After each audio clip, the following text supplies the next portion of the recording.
Hello all. Today we are going to learn the introduction of software engineering. Under that we will see the basics of software engineering, what exactly software engineering is, the different myths of software engineering and the software process. So let's start with the lecture. Before starting with the lecture, let me introduce myself. I am Poonam Mahale, working as Assistant Professor in Kekewa College of Engineering, Education and Research. So let's start with the lecture. So first we'll see the definition of software engineering.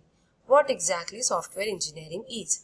So software engineering, it is the branch of computer science which deals with and design, implementation, maintenance of complex computer software programs. So here in the software engineering, we see the different activities that are required to complete to build a software. So software engineering is the branch of computer science that deals the different software development activities. So in this figure you can able to see there are the different activities that are performed under software engineering. First, we gather the requirement from the customer. Then we perform analysis on that requirement. Then the training is performed and the development activity is started. And after that, the deployment of the product is done by the software engineer. So these are the different activities that are carried out in software engineering.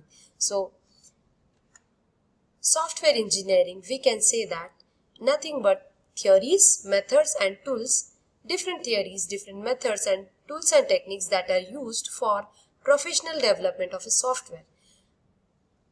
And the study of these things is nothing but an software engineering. Now you may have a question that what exactly software engineer is? What is the role of software engineer then? Who is software engineer? So software engineer, you can see software engineer is the person who develops, who writes, who implements the software product. So software engineer is responsible for handling the software development activity. Now there are different goals of software engineering. While doing a software engineer always keep these things in mind that he need to satisfy the user requirement. That means whatever the requirement that are stated by customer, all that requirements should be implemented properly. The software which we are going to deliver should have a low maintenance cost. After delivering the software, the maintenance cost should be low. Then on-time product delivery. Whenever customer state the requirement, customer always produced or always state the deadline. That means the delivery of that software product. So being a software engineer, we should always keep in mind the timely delivery of the products. So on-time product delivery will leads to a satisfaction of customer. Then whatever software we are going to deliver to the customer, that software should perform according to the customer need. That software should have the high performance quality. That means software should respond as early as possible when any event occur or generated by the user. Then always every software should be software should have ease of reuse. That means the software should be user friendly. If the software is not user friendly, then user will not happy to use that software, and if it is not so, then user will not satisfied with the product. So while developing a software engineers should remember these goals of software engineering. These are the 5 important goals of software engineering. Now we'll see the layer technology that is used under software engineering. So software engineering is made up of different layer, and that layer technology consists 4 layers: a tool layer, method layer, process model, a quality focus layer. So we'll see one by one these layers. So software engineering, it's a layer technology. It's always said that software engineering is a layered model. So we'll see how and why the software engineering is a layered technology. Software engineering is called as a layered technology. The basic layer of software engineering is a quality focus. So quality is nothing but degree of goodness. Software quality cannot be measured directly. So good quality software has certain characteristics. That characteristics are nothing but correctness, maintainability, integrity, usability. Correctness is the degree to which software performs its required function. If the software performing the function according to the user requirement, then that software is the correct one that we can say. Then maintainability is an ability or is an ease with which software is maintained. How easily that software can be maintained is nothing but an maintainability. So maintenance of software implies change in the software. If software is easy to maintain, then the quality of software is supposed to be good. Then the quality focus consists the quality attribute that is nothing but an integrity. Integrity is the security mechanism. It is a security provided so that unauthorized user cannot access the data or information. And again, the software quality is considered by using the quality factor that is usability. So usability is the effort required to use or operate the software. If that software is easy to use, then that software is usable. So quality focus layer consists the degree of goodness of the software, and the degree of goodness is measured by considering correctness, maintainability, integrity and usability. Then the second layer of layer technology is nothing but a process model. So process layer, software processes are consist in the process layer, and the software process defines a framework that includes different activities and tasks. So in short, process defines what activities and tasks that are required for software development. So process model includes the different tasks and activities that are performed by software engineer. So this is the second layer. The third layer includes method. Method provides a technical way to implement the software, that is, how to implement the software. Method consists of collection of tasks that includes communication, requirement analysis, designing, program construction and testing. So method layer defines actual method of implementation, which helps for requirement analysis, design and coding. Then the last layer and the topmost layer is nothing but tools. Tools are nothing but a software tool, is an automated support for software development. So tool provides automated or semi-automated support for the process and methods, which is used to bring automation in software development process. So this is layered technology of software engineering. Software is called as a layered technology because it consists these four layers: quality focus, process model and methods. Next is nothing but a characteristic of software. Every software possesses some characteristics, and software should have a good characteristic, and that characteristics are nothing but a software is not manufactured, but it is developed or engineered. We don't manufacture the software, but software it's a development, it's a process where we engineer the software, we construct the software. Then second characteristic is software is flexible. We can add additional requirement whenever required, and that's why flexibility is achieved. We can extend the software. Reusability of component.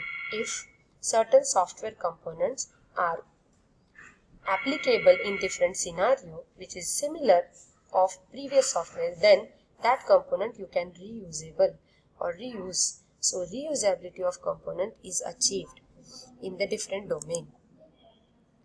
Then the fourth characteristic is software is an information transformer. With the help of software, information from one particular domain is transferred to another domain. That we are going to learn when we see the different software development model, how the information is transferred. Then the next topic that comes is nothing but software myths. Yes, related with software development, generally certain misbeliefs are there. So in a software industry, there are some misbeliefs or misconceptions about software and software process development, or building a software development related myths are there. So that myths basically propagates and misinformation, and it confuses the development activity. So the software myths are categorized in 3 types: management myths, customer myths, and practitioner myths. We'll see first management myths. So management myths are the myths: manager with software responsibility is having certain misbeliefs. And what are that misbeliefs? That we'll see in the management myths. So first myth is, manager thinks that using a collection of standards and procedures one can build a software. But the reality is, though we have a collection of standards and procedure with us, we cannot build a software, because whatever collection we have should be complete and it should reflect modern technique as well as help the professional to bring quality in the product, which is not possible. So using a collection of standard and procedure, one cannot build the software. That technology and standard should be up to date. Then manager also thinks that if we can add more people to meet deadline of the project, it is possible. If we add the more people, then we'll meet the deadline of the project.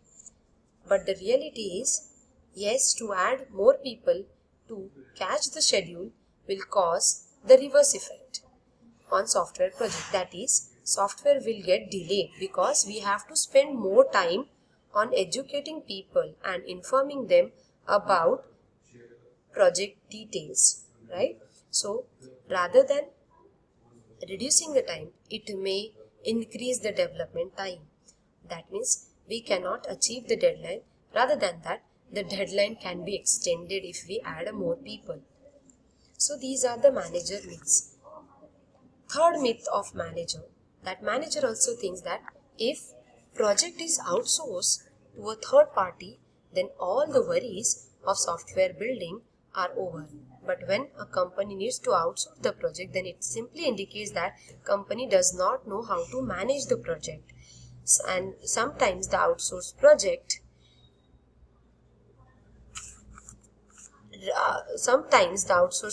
requires proper support for development. So outsourcing is not the solution. Then customer also some have misbeliefs. A person who requests a computer software have a certain misbelief, and that is nothing but a customer. So customer also thinks even if a software requirements are continuously changes, it is possible to accommodate the changes. But the reality is, continuous changes in the requirement have to be incorporated. Then there are the chances of introducing more errors in the software.